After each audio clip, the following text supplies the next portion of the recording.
invite, en plus de ces éditorialistes politiques internationales, des experts qui sont par exemple comme Sylvie Berman, qui est une diplomate, Michel Goya, qui est un ancien colonel, le général Pellistrandi aussi, qui connaissent le terrain, qui savent ce qu'est une guerre et qui savent aussi ce que sont des négociations diplomatiques. C'est ça qui a une vision plus large et plus géopolitique aussi. Absolument. C'est la prise de recul, en fait. Nous, on apporte la matière brute en tant que reporter, pas en tant que reporter, on apporte la matière brute, les témoignages, les images, et eux apportent le recul, l'analyse, les explications à partir de ce que nous apportons. Donc tout ça, on le voit, est très complémentaire. Cette désinformation dont je parlais, elle est attribuée à la fois à la Russie et à l'Ukraine. Je me permets de le dire parce que c'est le cas pour les deux pays.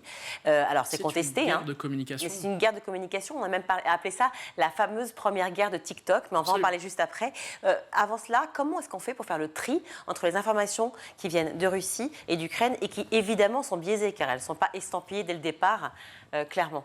Ce qui est un signe de véracité pour nous, journalistes, ce sont les suivis des médias occidentaux. Je pense à la BBC, je pense à CNN, je pense aussi à d'autres de nos confrères ici en France. Je pense aussi aux agences internationales qui sont très importantes. AP aux États-Unis, Reuters en Angleterre, et puis l'AFP, l'agence France-Presse en France, qui sont au fond la preuve que cette information est vérifiée. Donc, on peut la donner parce qu'elle a été recoupée, vérifiée. C'est ce que je vous disais tout à l'heure. Ça, c'est vraiment notre base de travail.